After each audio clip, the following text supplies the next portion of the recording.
باللہ وکفا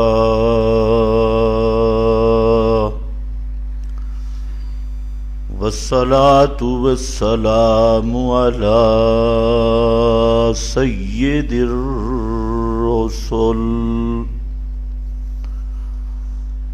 على سید الرسل وخاتم الانبیاء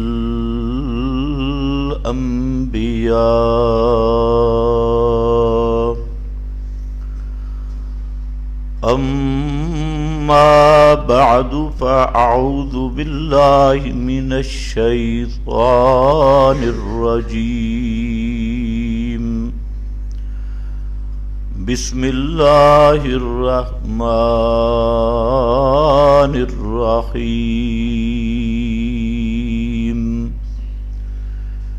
وَأَنزَلَ اللَّهُ عَلَيْكَ الْكِتَابَ وَالْحِكْمَةَ وَعَلَّمَكَ مَا لَمْ تَكُنْ تَعْلَمُ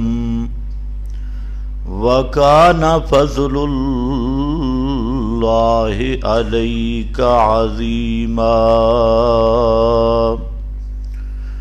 سبحان ربک رب العزت عما یصفون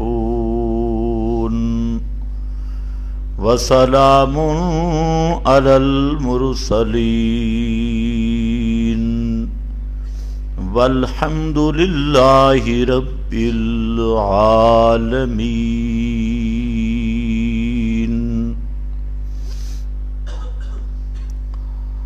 قابل قدر بزرگوں اور بھائیوں، گزشتہ بیان میں آپ حضرات کے سامنے نبی کریم صلی اللہ علیہ وسلم کی عظمتوں میں سے بنیادی عظمت اور بنیادی شان کا ذکر کیا، جس کا نام ہے وحی۔ آپ کی ذات کے تعارف کے بعد منصب نبوت کا تعارف اس طرز پہ کرایا گیا کہ یوحا الیہ، کہ میرے پیغمبر آپ بتلا دیں کہ میں بشر ہوں، یہ تو میری ذات اور حقیقت کی بات ہے، اور جہاں تک میری شانیں اور عظمتوں کی بات ہے تو وہ ہے یوحا الیہ، میری طرف وحی آتی ہے، اور جس کی طرف وحی آئے اس کو نبی کہتے ہیں، اور جو نبی ہو وہ سب کائنات سے مراتب اور شانوں میں بلند ہوا کرتا ہے۔ تو یوحا الیہ میں آپ کی اس شان کا ذکر ہوا جس کے کئی پہلو ہے۔ ایک پہلو میں نے یہ ذکر کیا کہ علوم نبوت کی بنیاد وحی ہے، اور یہ شرف صرف اللہ اپنے پیغمبر کو عطا کرتا ہے کہ جس کا علم براہ راست وحی سے مستفاد ہوتا ہے، اور کائنات میں یہ شرف سوائے نبی کے کسی کو بھی نہیں مل سکتا، چاہے وہ بڑے سے بڑا منطقی ہو، فلسفی ہو، ریاضی دان ہو، سائنس دان ہو، یا اس سے بھی کوئی بڑی ڈگری اس کو حاصل ہو جائے، لیکن یہ مقام وحی والا یہ صرف اور صرف پیغمبر کا خاصہ ہے، یہ نبوت کا خاصہ ہے۔ اس لیے سارے علوم، دنیا کے سارے علوم کی جہاں رسائی ختم ہو جاتی ہے، انسانی عقل اور خرد جہاں عاجز ہو جاتی ہے، اور دنیا کا کوئی فن، کوئی علم وہاں رہنمائی نہیں کر سکتا، تو پیغمبر کا علم اس سے اوپر سے شروع ہوتا ہے، وحی کا سلسلہ اس سے اوپر سے شروع ہوتا ہے۔ اللہ رب العزت نے ہمارے یہ حواس بھی رکھے ہیں، یہ بھی علم کے اسباب ہیں۔ کچھ چیزوں کا علم دیکھنے سے حاصل ہوتا ہے، آنکھ دیکھتی ہے۔ کچھ چیزیں ایسی ہیں کہ دیکھنے سے علم حاصل نہیں ہوتا، سننے سے علم حاصل ہوتا ہے، اور کچھ ایسی ہیں دیکھنے سے بھی معلوم نہیں ہوتی، سننے سے بھی معلوم نہیں ہوتی، چکھنے سے پتہ چلتا ہے کہ یہ میٹھی ہے یا نہیں۔ حلوہ شریف یا مرچ پاک، آپ کو کوئی 100 خبر دے، آپ کو سمجھ نہیں آئے گی جب تک زبان پہ نہیں لگائیں گے۔ پھر کچھ چیزیں ہیں وہ زبان سے بھی سمجھ نہیں آتی، وہ ناک سے سمجھ آتی ہیں کہ خوشبو ہے یا بدبو ہے۔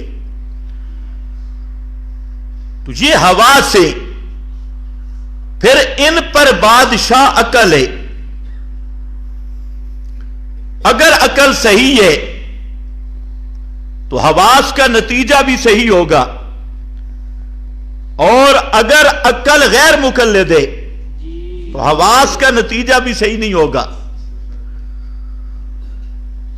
اس کو ٹھنڈی گرم محسوس ہوگی، گرم ٹھنڈی، بدبو کو خوشبو سمجھے گا، خوشبو کو بدبو کہے گا۔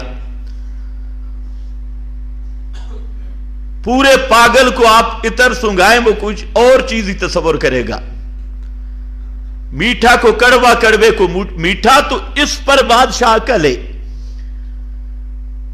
لیکن عقل کا دائرہ کار بھی محدود ہے۔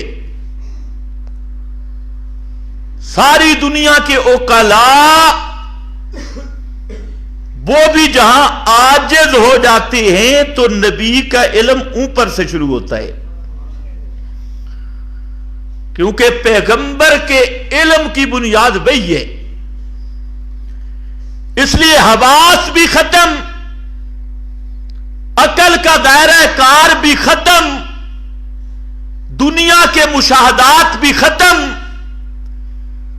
سائنس اور ٹیکنالوجی بھی ختم، ساری چیزیں نیچے رہ جاتی ہیں، اور پیغمبر کے علم کا پہلا نقطہ دنیا کے ہر علم سے اونچا ہوا کرتا ہے۔ ایک نقطہ بھی نبی کے علم کا سب سے بلند ہے، سب سے اونچا ہے، اور اس نقطہ تک رسائی کسی کسب سے حاصل نہیں ہو سکتی، اسباب سے حاصل نہیں ہو سکتی۔ وہ اللہ رب العزت پیغمبر پر وحی کیا کرتا ہے، اور یہی وحی کی شان ہے، وحی کی عظمت ہے۔ یوحا الیہ، پھر پیغمبر کے تمام علوم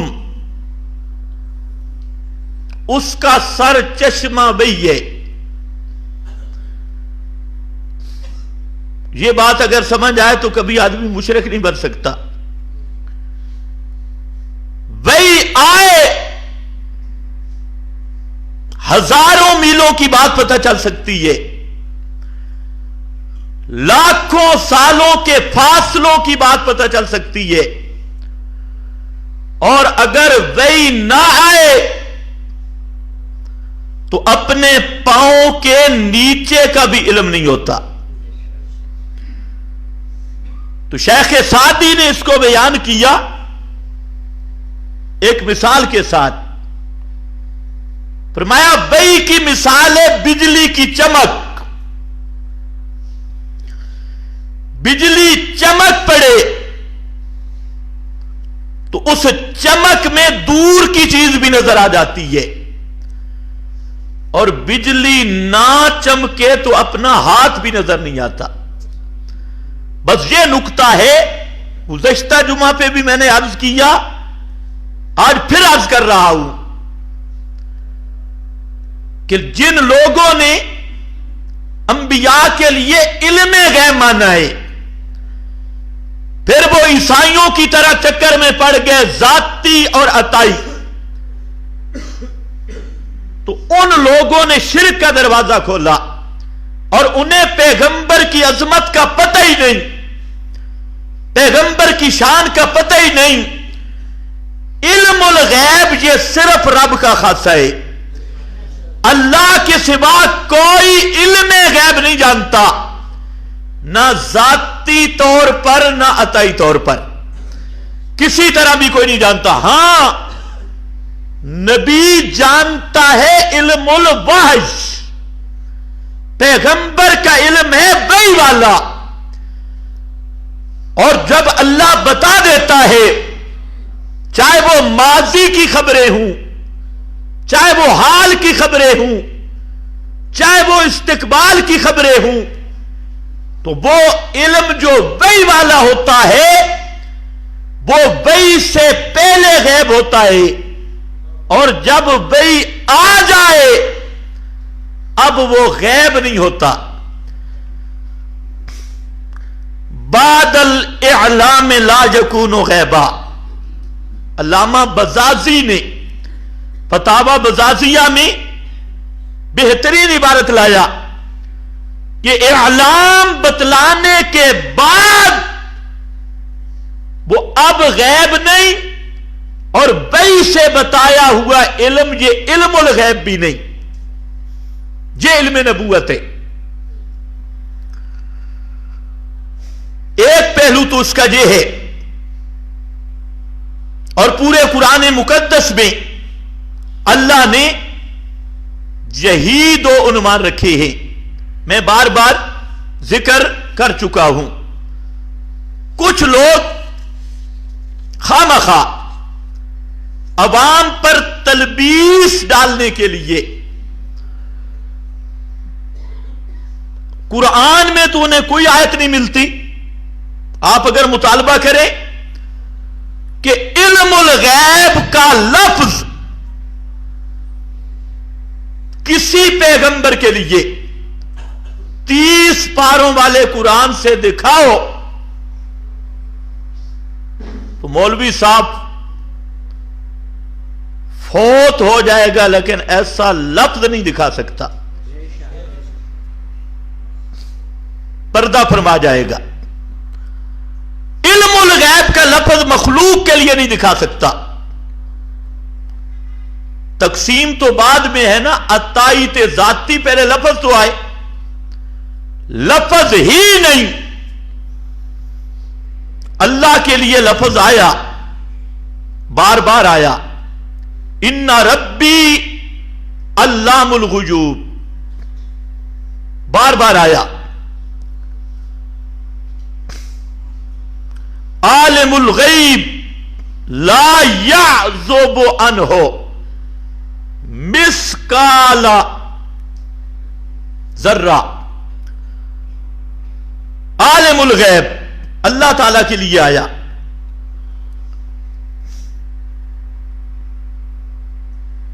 پیغمبر کے لیے نہیں، نفی آئی، یہ ایتے سن چکے ہو، بار بار نفی آئی، نبی کریم علیہ السلام سے نفی، انبیاء کرام سے نفی، پوری مخلوقات سے نفی، علم علم الغیب کی، لیکن کسی مقام پہ بھی اس بات نہیں آیا۔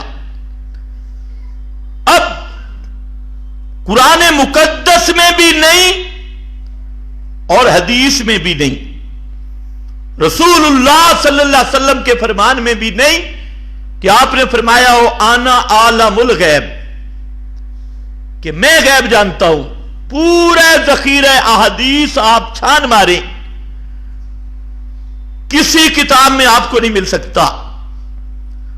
نفی ملتی ہے بخاری مسلم میں، حدیث ہے کہ شادی کے موقع پر چند بچیاں جمع ہوئیں، چھوٹی بچیاں، اور انہوں نے بدر کے شہیدوں کے قصائد پڑھنے شروع کیے۔ جو بدر کے شہداء تھے ان کا قصیدہ شروع کیا۔ جیسے چھوٹی بچیوں کی عادت ہوتی ہے، وہ بیٹھ جاتی ہے اور ساتھ ہاتھ بھی ہلاتی ہے۔ وہاں چمڑے کا دف پڑا تھا، ڈھول نہ سمجھنا، دف اور ہے، وہ ایک طرف ساری خالی، تو وہ چھوٹی بچیاں تھیں نابالغ، تو انہوں نے اس چمڑے کے دف پر جو ہاتھ بھی مارا اور بدر کے شہداء کے قصائد پڑھنے شروع کیے۔ آپ تشریف لے آئے تو ایک بچی کہنے لگی، عرب کی بچیاں بھی بڑی ذہین تھی، اشعار فصاحت و بلاغت تو ان کے ہاں معمولی چیز تھی۔ ایک بچی کی زبان سے جملہ نکلا، فینا نبی یعلم ما فی غد، ہمارے اندر نبی آیا جو آنے والے وقت کی بھی بعض باتیں جانتی ہیں، مستقبل کی بھی باتیں جانتی ہیں۔ یہ اس چھوٹی بچی کے زبان سے لفظ نکلے تو آپ نے فوراً فرمایا، دئی چھوڑ، دوبارہ یہ جملہ نہ کہنا، یہ لفظ نہ کہنا، وہ کہ کولی جو پہلے قصیدہ پڑھ رہی تھی وہ قصیدہ پڑھ، یہ لفظ کہنے کی اجازت نہیں۔ کیوں منع کیا؟ شیخ عبد الحق محدث دہلوی جو شارح مشکات ہے اور اہل بدعت بڑا زور لگاتی ہیں شیخ عبد الحق کو اپنا ہم نوا ثابت کرنے کے لیے، تو ہم کہتے ہیں کوئی نہیں، ایک آدھ بزرگ تم لے بھی جاؤ تو کوئی مسئلہ نہیں ہے، لیکن ہے نہیں تمہارا، اگر تم قبضہ کاری لو تو ہمیں کوئی نقصان نہیں، ہم تو سیدھے سادے کتاب و سنت والے لوگ ہیں۔ کتابڑیاں تمہیں مبارک ہوں، لیکن تمہارا علاج کتابڑیوں میں بھی موجود ہے۔ شیخ عبد الحق محدث دہلوی اس روایت کی شرح لمعۃ التنقی میں فرماتے ہیں کہ آپ نے کیوں فرمایا کہ یہ جملہ چھوڑ دے، انما منعہن ذالک ان ذالک کراہۃ ان یسند علم الغیب الیہ مطلقا، اللہ کے نبی نے اس لیے منع کیا کہ علم غیب کی نسبت نبی کریم علیہ السلام کی طرف ہو رہی تھی، تو آپ نے اس چیز کو ناپسند کیا کہ میری طرف کوئی علم غیب کی نسبت کرے، کراہت، اللہ کے پیغمبر نے اس کو ناپسند کیا اور اس لیے آپ نے منع کیا۔ اور شیخ محقق کہتے ہیں لا یعلم الغیب الا اللہ، اس لیے آپ نے ناپسند کیا کہ غیب جانتا ہے صرف اللہ. وَلَا يَعْلَمُ الْغَيْبَ إِلَّا اللَّهُ. اللہ تعالیٰ کے سوا کوئی غیب نہیں جانتا.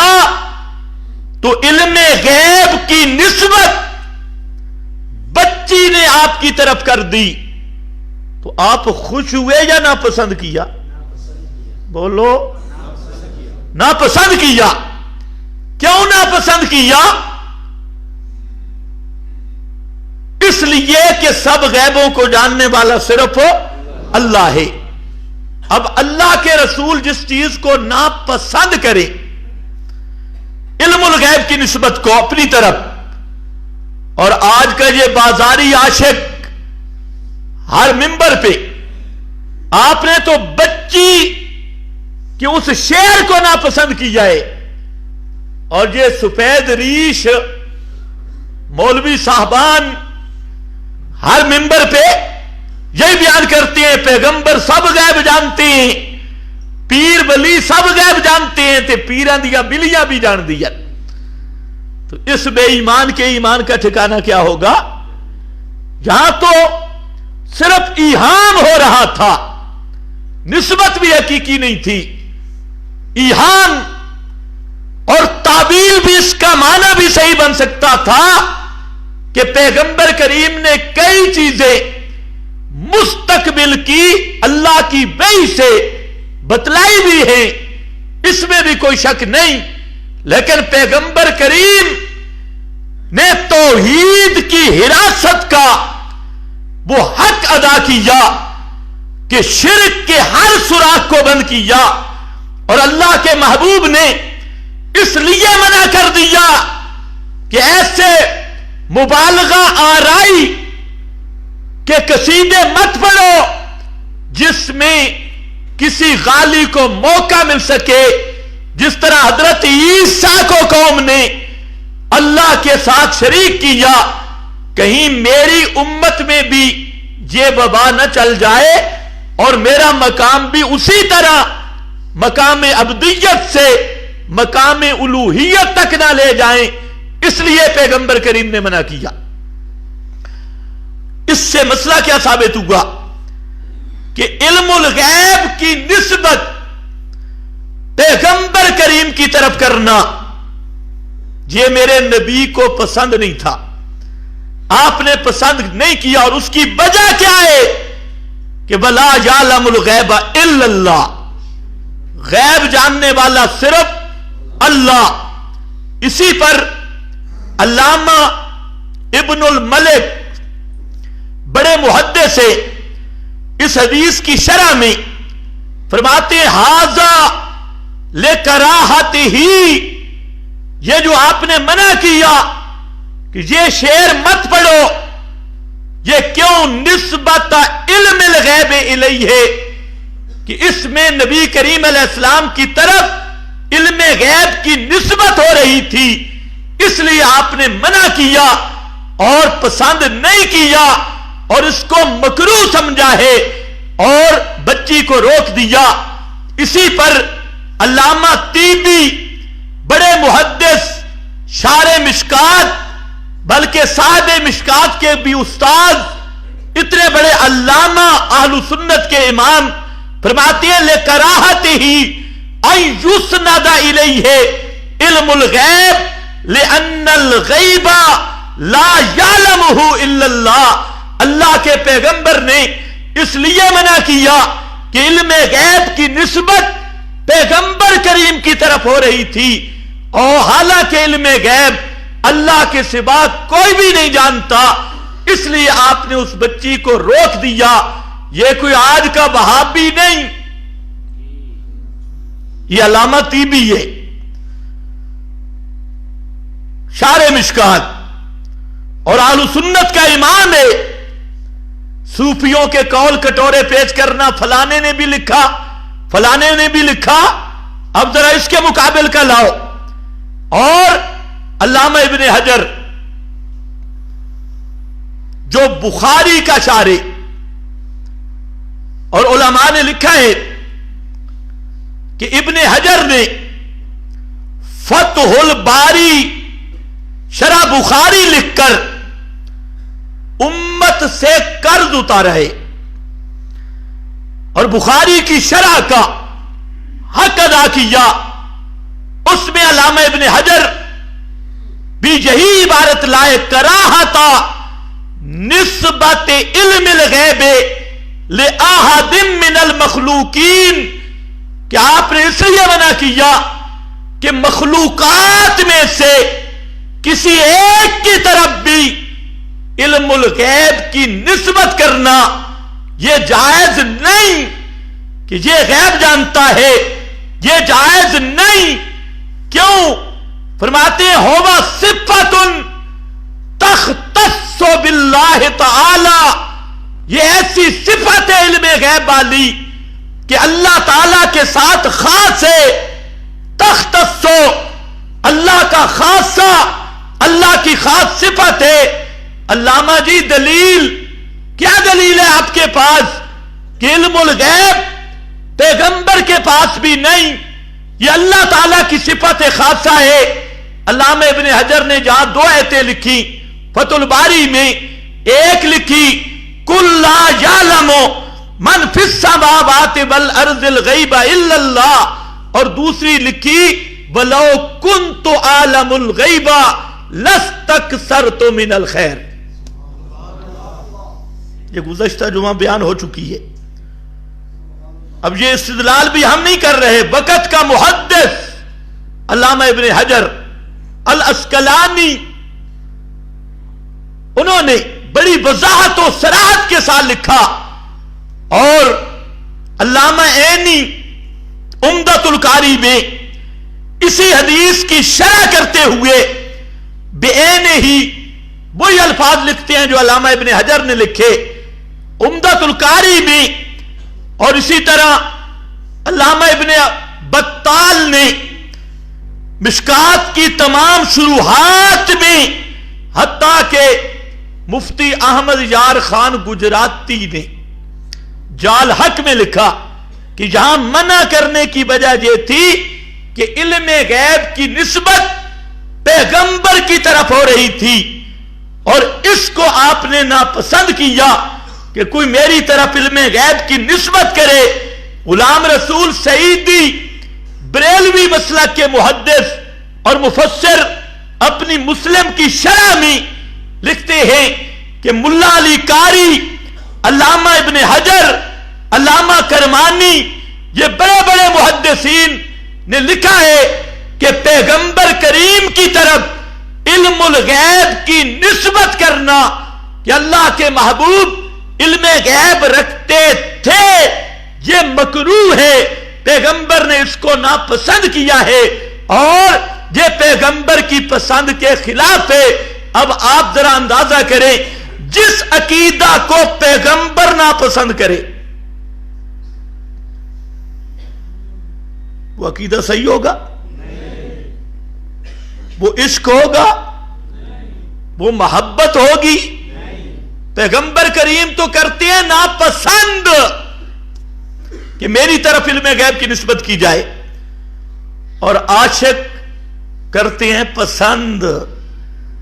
ہر جگہ پہ وہ بئی اخبار غیبیہ کا عنوان لے کر امت کو دھوکہ دیا علم الغیب کا. حالانکہ پیر میر علی شاہ نے اعلاء کلمت اللہ میں لکھا کہ جو بئی اور پیغمبر کی اطلاع والا علم ہے اس کا نام علم غیب نہیں ہے. نبراس میں علامہ عبدالعزیز فرحاربی نے لکھا کہ علم الغیب جو علم وحی سے آئے اور اللہ کی خبر دینے سے آئے اس کا نام علم الغیب نہیں، کیونکہ اس میں اللہ کی اطلاع، اللہ کا اعلام، اللہ کا بتلانا موجود ہے. اور جب اللہ بتلا رہا ہے، خبر دے رہا ہے، اس کا نام علم الغیب نہیں ہے. تو میں عرض یہ کر رہا تھا کہ قرآن مقدس میں بھی نفی ہے اور حدیث میں بھی نفی ہے. ایک حدیث اور سن لو. نبی کریم سے، یہ بھی بخاری شریف کی حدیث ہے، نبی کریم صلی اللہ علیہ وسلم نے فرمایا کہ تم میرے پاس مقدمات لے کر آتی ہو، آپس کے جھگڑے لے کر آتی ہو، جس کو تم مقدمہ بولتے ہو، کیس لے کے آتی ہو.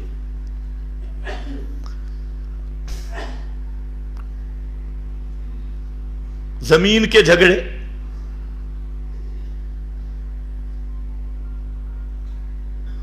تجارت میں جھگڑے، لین دین کے جھگڑے.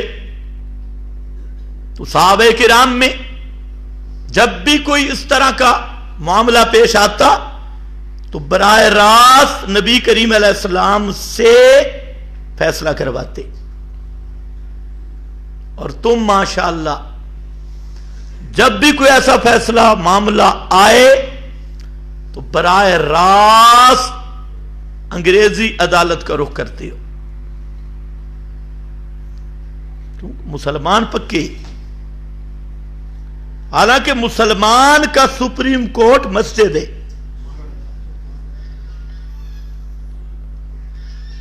موضوع کہیں بدل نہ جائے. اگر کوئی جھگڑا ہو جائے تو جو مسلمان ہے اس کو سب سے پہلے شرعی نقطہ نظر سے اپنا فیصلہ حل کروانا چاہیے. اور شرعی نقطہ نظر سے عدالت والا جج فیصلہ کرے گا نا. کیا بات ہے، جس کے منہ پہ بھی شریعت نہیں ہے، جس کا چہرہ بھی لگتا ہے کہ پورا کرسچن ہے. کینچیاں استرے رگڑ رگڑ کر باندر کی طرح چہرہ بنایا، وہ شرعی فیصلہ کرے گا. یہ ہمارے ملک کا انصاف ہے. انصاف ہے، انصاف نہیں نہ کرو باغی بن جاؤ گے. انصاف ہے. پھر اللہ نے بھی آپ کو سزا دی چن کر. بندہ مر جاتا ہے 20-25 سال کیس کا فیصلہ بعد میں آتا ہے. ہمارا ایک زمین کا کیس چل رہا ہے، وہ سن 1960 سے 1960 اور اب کیا ہو گیا 2000، ابھی تک وہ کیا ہے بھی ہمارے حق میں، لیکن ابھی تک فیصلہ نہیں ہے. وہ پرانے بزرگوں کا ہے.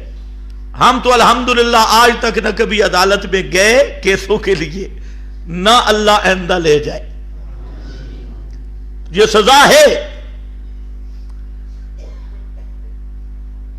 مسلمان کی عدالت مسجد ہے. لیکن تم نے مولویوں کو سمجھاؤ، مولویوں تم پہ بھی ویسے قصور نہیں ہے. مولویوں نے بھی تو تمہارے ساتھ کیا نا الامان والحفیظ. مولوی بھی پورا کمی بن گیا. اس نے تمہیں لوٹنا، ہر طرح لوٹنا ہے، اور تم بھی خوش ہو کے دیتی ہو. جو شرعی طریقے اس پہ نہیں دو گے. نکاح جو پڑا ہے، اب مولوی کی فیس بھی ہے کہ مولوی کا کتنا پٹرول خرچ ہوا ہے، خوشی سے نہیں دیتے. ان مسائل کی وجہ سے سارے مولوی میرے ساتھ ناراض ہیں. اچھا، نکاح کے پیسے مولوی لے گیا، کیوں بھائی؟ زنانی کا تو حق مارے. یہ مولوی صاحب کا کیا ہے؟ وہ تو ٹھیک ہے، شریعت نے پابندی لگائی وَابْتَغُوا بِأَمْوَالِكُمْ کہ نکاح میں حق مار ہوگا، لیکن مولوی صاحب کہتے ہیں یہ خوشی کا ہے. اچھا، پورے محلے میں خوش صرف مولوی ہوئے. اگر خوشی کا ہے تو جتنے خوش ہوئے سب کو دینا بھائی. مولوی صاحب خوشی کا لے رہا ہے، تم بھی دے رہے ہو. یہ مجھے آج تک مسئلہ سمجھ نہیں آیا. بھئی یہ نکاح پڑھنے کا مولوی صاحب کا کوئی پٹرول لگ گیا، کوئی زور لگ گیا، کوئی اور چیز خرچ ہو گئی. آج کل تو جناب 15,000 روپیہ فی نکاح، اور دن میں 3-4 نکاح ہوں، بہترین کا کاروبار ہے. پھر بچہ پیدا ہو گیا، کان میں اذان دینی ہے، مولوی پیسے لے گا. دائیں کان کا 500 اور بائیں کا 1000 روپے خوشی سے دیتے ہو. پھر بندہ مر گیا، مولوی جنازہ پڑھا رہا ہے، اب بھی پیسے لے گا. اور حتیٰ کہ مردے کے کپڑے بھی مولوی صاحب لے کے آئے تاکہ مردہ بخشا جائے. یہ سارا سمیٹ کے لے آیا، اور 40 دن کی روٹی بھی مولوی کے گھر آئی. تو اس باندر نے پورے دین کا نقشہ بدل دیا ہے. اس لیے تم بھی سمجھتے ہو مولوی کا کام کھا نہیں ہے. یہ مولوی نہیں، خدا کی قسم یہ باندر ہے. وقت بڑا لگے، قیمتی وقت. یہ باندر ہیں اس قوم کے. مسئلہ بیچا، فتویٰ بیچا، جنازہ بیچا، حتیٰ کہ اصال ثواب کے ختم پہ، روٹی پہ سب کچھ برباد کیا، کھانے پینے پہ سب کچھ برباد کیا. اور یہ ملا ٹیکس لگائے. اس لیے قوم کے ذہن میں اب مولوی کی حیثیت رہ گئی جیسے قوم میں کوئی نائی ہوتا ہے یا میراثی ہوتا ہے یا یہ کمی کمار، یہ رہ گئی.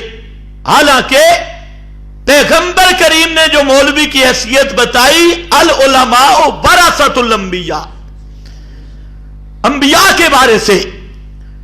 تو اس لیے اب مصیبت ہے کہ ان چیزوں سے ہم آپ کو روک کے آپ ہم سے لڑتی. تو بھائی ہم سے کیوں لڑتے ہو؟ دیتی ہو پیسے جتنے دے سکتے ہو. ہم آپ کا مال بچائیں تب بھی آپ ہمارے خلاف ہیں جی، کسی چیز کو مانتے نہیں. اور تمہیں ملا ٹیکس سے بچائیں تب بھی تم ہم پہ ناراض ہو. تو خیر، مولوی کی حیثیت ہے جج کی.